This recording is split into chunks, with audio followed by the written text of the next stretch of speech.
সর্বশেষ আপডেট বাংলা সংবাদে সবাইকে স্বাগত। প্রথমেই সংবাদ শিরোনাম, পরে বিস্তারিত। প্রশাসনে গুরুত্বপূর্ণ পদে জামায়াত শিবিরদের বসানো হয়েছে, দাবি রিজভির।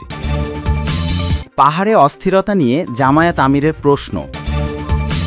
প্রধান উপদেষ্টা ১০৪ সদস্য নিয়ে জাতিসংঘে পিকনিক করতে গেছেন, বলল মেজর হাফিজ। এবং সর্বশেষ, দেশে নির্বাচনের সময়ক্ষেপণের ষড়যন্ত্র চলছে, দেশে এসে এই কথা বলল এম.এ. মালেক। প্রশাসনে গুরুত্বপূর্ণ পদে জামায়াত শিবিরদের বসানো হয়েছে, দাবি রিজভির। খুঁজে খুঁজে জামায়াত শিবির মতাদর্শের কর্মকর্তাদের প্রশাসনে গুরুত্বপূর্ণ পদে বসানো হয়েছে বলে অভিযোগ করেছেন বিএনপির সিনিয়র যুগ্ম মহাসচিব রুহুল কবির রিজভী। সোমবার ২৯ সেপ্টেম্বর দুপুরে নয়াপল্টনে দলের কেন্দ্রীয় কার্যালয়ে গতকাল তথ্য উপদেষ্টা মাহফুজ আলমের দেওয়া বক্তব্যের প্রতিক্রিয়া জানাতে গিয়ে বিএনপির জ্যেষ্ঠ যুগ্ম মহাসচিব এই অভিযোগ তোলেন। তিনি বলেন, ফ্যাসিবাদের দোসররা প্রশাসনে তো আছেই, এরপর যেসব ছেলেরা সেই বিশেষ ইসলামপন্থী দলটির যারা একসময় ছাত্রজীবনে শিবির করেছেন, তারপরে তারা ক্যাডার সার্ভিসের সুযোগ পেয়েছেন, কিন্তু এরপরে যদি তারা শিবিরের ইসলামী ছাত্র শিবিরের ক্যাডারে থাকেন, তাহলে এই রাষ্ট্রপতি একটা ফাংশনাল রাষ্ট্র হবে না, এই রাষ্ট্রটি একটি আর্টিকুলেট রাষ্ট্র হবে না। রিজভী বলেন, এভাবে যদি দল খোঁজখবর নিয়ে এদের কিং পয়েন্টে আনে এবং তারা যদি ভূমিকা রাখতে চান, তাহলে কখনোই আপনি একটি অবাধ নিরপেক্ষ সুষ্ঠু নির্বাচন করতে পারবেন না।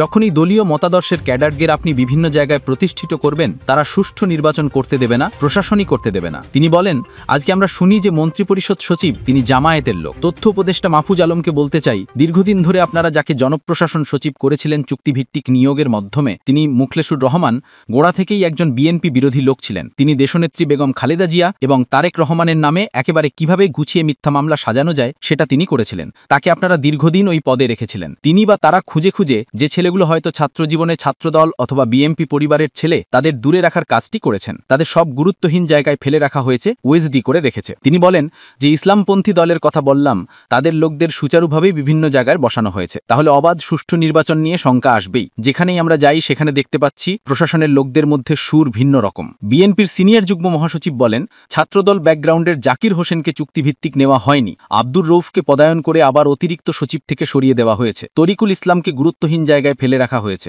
তাহলে মাহফুজ সাহেবকে বলবো, বিএনপি ও জামায়াত কামড়াকামড়ি করে কোথায় ছাত্রদল করতে একসময় তারা বসেছে। তিনি বলেন, আমরা প্রশাসনে সেই ব্যক্তিদের দেখতে চাই যাদের মধ্যে নিরপেক্ষতা আছে। ছাত্রজীবনে যে কেউ ছাত্র সংগঠন করতে পারে, কিন্তু সে একটা প্রতিযোগিতামূলক পরীক্ষায় উত্তীর্ণ হয়ে সেই রাষ্ট্রের কর্মকর্তা হিসাবে নিয়োগ পাচ্ছে এবং জনগণের সেবক হিসাবে থাকবেন। জনগণের সেবকের তো কোনো রাজনৈতিক রং থাকতে পারে না। রিজভী বলেন, আমি দৃঢ়তার সঙ্গে বলতে চাই, বিএনপি যখনই ক্ষমতায় এসেছে, বিশেষ করে বিসিএস পরীক্ষায় কোনো ধরনের কারচুপি, কোনো ধরনের দলীয়করণের কোনো অভিযোগ ছিল না। বেগম খালেদা জিয়ার আমলে ১৯৯১ থেকে ৯৬, ২০০১ থেকে ২০০৬ এবং শহীদ জিয়াউর রহমানের আমলে। তিনি বলেন, বরং ৭২ থেকে ৭৫-এর সময় বিসিএসকে বিটিএস বলা হতো। এই যে প্রশাসনকে দলীয়করণ করা, এটা আওয়ামী ফ্যাসিবাদের কাজ। সেখান থেকে আস্তে আস্তে রাষ্ট্রকে আর্টিকুলেট রাষ্ট্রে পরিণত করেছেন শহীদ প্রেসিডেন্ট জিয়াউর রহমান, এবং সেই ধারাবাহিকতায় দেশনেত্রী বেগম খালেদা জিয়া তার ২ মেয়াদে প্রশাসনের সেই নিরপেক্ষতা বজায় রেখেছেন। তখন কেউ অভিযোগ করেনি উচ্চ পর্যায়ের পরীক্ষাগুলোতে কোনো ধরনের অনিয়ম হয়েছে, কিন্তু ১৬-১৭ বছর ব্যাপক দলীয়করণের যে আমরা প্রকট দেখেছি, ছাপ দেখেছি, তার প্রমাণ হচ্ছে সাংবাদিকরা। তারা ওই সময় দেখেছেন আইন শৃঙ্খলা বাহিনীর দলীয় কর্মকর্তারা কিভাবে বিএনপির নেতাদের ওপর নির্যাতন নিপীড়ন চালিয়েছে। বিএনপির এই নেতা বলেন, পাহাড়ি অঞ্চলে কিছু কিছু ঘটনা দেখতে পাচ্ছি, অশান্তি দেখতে পাচ্ছি। হঠাৎ করে এসব বিষয় মানুষকে নানাভাবে ভাবিয়ে তুলছে। মানুষ উদ্বেগ উৎকণ্ঠার মধ্যে আছে। কেন এই সময় এই ধরনের পরিস্থিতি তৈরি হচ্ছে? গার্মেন্টসে অশান্তির লক্ষণ আমরা দেখতে পাচ্ছি। এগুলো কোনো বিচ্ছিন্ন ঘটনা নয়, এসব ঘটনার সঙ্গে কোনো চক্র জড়িত আছে। তাই দৃঢ়তার সঙ্গে আমি বলতে চাই, আমাদের প্রত্যেককে কাঁধে কাঁধ মিলে ঐক্যবদ্ধভাবে ওই চক্রের দেশবিরোধী যেসব কর্মকাণ্ড বা যেসব মাস্টার প্ল্যান বা অশুভ পরিকল্পনা রয়েছে তা ব্যর্থ করে দিতে হবে। আমাদের সতর্ক থাকতে হবে, সজাগ থাকতে হবে, যাতে করে কোনো মাস্টার প্ল্যান বা কোনো এজেন্ডা এই বাংলাদেশে বাস্তবায়িত হতে পারে না, যেখানে ফ্যাসিবাদের উত্থান হতে পারে বা যেখানে আবারও গণতন্ত্র বিনাশের নানা উদ্যোগ থাকতে পারে। পাহাড়ে অস্থিরতা নিয়ে জামায়াত আমিরের প্রশ্ন। খাগড়াছড়ির গুইমারা উপজেলায় আইনশৃঙ্খলা বাহিনীর সঙ্গে স্থানীয়দের সংঘর্ষে অন্তত ৩ জন নিহত ও ১ জন মেজর সহ ১৫ জন আইনশৃঙ্খলার রক্ষাকারী সদস্য আহত হওয়ার ঘটনায় উদ্বেগ প্রকাশ করেছেন বাংলাদেশ জামায়াতে ইসলামীর আমির ডাক্তার শফিকুর রহমান। সোমবার ২৯ সেপ্টেম্বর তার ভেরিফাইড ফেসবুক পেজে দেওয়া এক বিবৃতিতে তিনি এই উদ্বেগ প্রকাশ করেন। পোস্টে তিনি লিখেছেন, এগুলো কিসের লক্ষণ? হঠাৎ করে পাহাড়ে এমন অস্থিরতার নেপথ্যে কারা আছে? অবিলম্বে অবিলম্বে উপযুক্ত তদন্তের মাধ্যমে দোষীদের চিহ্নিত করতে হবে এবং তাদের পেছনে কোনো ক্রীড়নক থাকলে তাকেও খুঁজে বের করতে হবে। তিনি আরও বলেন, খাগড়াছড়ি অখণ্ড বাংলাদেশেরই অংশ। জনগণ ও আইনশৃঙ্খলা রক্ষাকারী বাহিনীর নিরাপত্তা নিশ্চিত করা সরকারের অনস্বীকার্য দায়িত্ব। এ বিষয়ে যথাযথ দৃষ্টি দেওয়া এখন অত্যন্ত প্রয়োজন। উল্লেখ্য, গতকাল রোববার 28 সেপ্টেম্বর রাতে গুইমারা উপজেলায় এ সংঘর্ষের ঘটনা ঘটে। এতে ওই এলাকায় উত্তেজনা বিরাজ করছে। প্রধান উপদেষ্টা 104 সদস্য নিয়ে জাতিসংঘে পিকনিক করতে গেছেন, বলল মেজর হাফিজ। প্রধান উপদেষ্টা ড মোহাম্মদ ইউনুস অপ্রাসঙ্গিকভাবে 104 সদস্য নিয়ে পিকনিক করতে জাতিসংঘে গেছেন বলে মন্তব্য করেছেন বিএনপি স্থায়ী কমিটির সদস্য মেজর হাফিজ উদ্দিন আহমেদ। সোমবার 29 সেপ্টেম্বর দুপুরে জাতীয় প্রেস ক্লাবে জাতীয়তাবাদী মুক্তিযোদ্ধা দল ও মুক্তিযোদ্ধা প্রজন্মের আয়োজনে জাতীয় সংসদ নির্বাচন বিকল্প নেই শীর্ষক আলোচনা সভায় তিনি এ মন্তব্য করেন। হাফিজ উদ্দিন বলেন, সফলতা পান বা না পান ব্যয় সংকোচন আগে করতে হবে। 104 জনকে নিয়ে তিনি কেন জাতিসংঘে যাবেন? এটা বাংলাদেশের জনগণের দেওয়া অর্থের অপচয়। তিনি বলেন, প্রধান উপদেষ্টা মাঝখানে একটা সফরে গিয়েছিলেন, সেখানে 54 জনের একটা বহর নিয়ে গিয়েছিলেন, সেটা অ্যাকসেপ্টেবল, কিন্তু 104 জনকে নিয়ে এইভাবে পিকনিক করতে যাওয়া বাংলাদেশের মতো দুর্বল অর্থনীতির দেশের জন্য মানানসই নয়। এ সময় নির্বাচন ইস্যুতে মেজর হাফিজ বলেন, ইউরোপ আমেরিকা থেকে আসা কিছু বুদ্ধিজীবীদের পরামর্শে একটি রাজনৈতিক দল মিলে কোনো নির্বাচনী ব্যবস্থা চাপিয়ে দিতে পারে না। জামায়াত মনে করছে তারা ইতিহাসের কাছাকাছি পৌঁছে গেছে।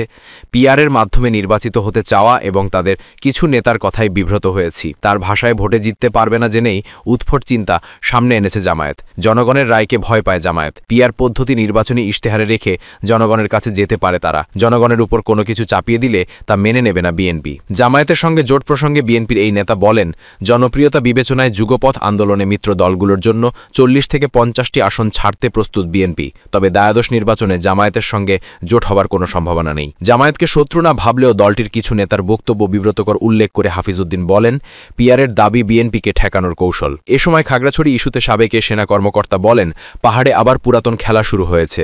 জিয়াউর রহমান পাহাড়ে বাঙালি পাঠানোর কারণেই এখন জনসংখ্যার হার সমান হয়েছে। সেজন্যই এখন ভারতের পক্ষে স্বাধীনতা ঘোষণা করতে পারছে না তারা। এবং সর্বশেষ, দেশে নির্বাচনের সময়ক্ষেপণের ষড়যন্ত্র চলছে। দেশে এসে এই কথা বলল এম.এ. মালেক। বাংলাদেশে 2026 সালের ফেব্রুয়ারি মাসে অনুষ্ঠিতব্য জাতীয় নির্বাচনের সময়ক্ষেপণের জন্য দেশব্যাপী ষড়যন্ত্র চলছে বলে অভিযোগ করেছেন যুক্তরাজ্য বিএনপির সভাপতি ও বিএনপি চেয়ারপারসনের উপদেষ্টা পরিষদের সদস্য এম.এ. মালেক। সোমবার 29 সেপ্টেম্বর দুপুরে ঢাকার হজরত শাহজালাল আন্তর্জাতিক বিমানবন্দরে বিএনপি নেতাকর্মী ও সমর্থকদের ফুলেল শুভেচ্ছার পর সাংবাদিকদের সঙ্গে আলাপকালে এই অভিযোগ করেন তিনি। এদিন যুক্তরাজ্য থেকে ঢাকা আসেন এম.এ. মালেক। বিএনপি চেয়ারপারসনের উপদেষ্টা পরিষদের এই সদস্য বলেন, কিছু উচ্চাভিলাষী নেতা সংসদীয় ব্যবস্থাকে দুর্বল করার জন্য সংখ্যানুপাতিক প্রতিনিধিত্ব পিআর পদ্ধতি প্রবর্তনের চেষ্টা করছেন। এই ষড়যন্ত্রের লক্ষ্য গণ আন্দোলনে প্রাণ হারানো ছাত্রদের জন্য ন্যায় বিচার বন্ধ করা এবং নাগরিকদের ভোটাধিকার প্রয়োগে বাধা দেওয়া। তিনি বলেন, আমাদের দলের ভারপ্রাপ্ত চেয়ারম্যান তারেক রহমান 15 বছর ধরে জনগণের ভোটাধিকার ফিরিয়ে আনার জন্য সংগ্রাম করে চলেছেন। সিলেট 3 আসনের মনোনয়ন প্রত্যাশী এম.এ. মালেক বলেন, আমি আমাদের দলের চেয়ারপারসন খালেদা জিয়ার সঙ্গে সাক্ষাৎ করতে এবং নির্বাচনের প্রস্তুতি নিতে দেশে এসেছে। ইনশাল্লাহ মনোনয়ন পেলে আমি ধানের শীষ প্রতীকে সিলেট 3 আসনে জয়ী হব এবং বিএনপি পুরো দেশে বিজয় অর্জন করবে। জনগণ বিএনপিকেই ভোট দিবে।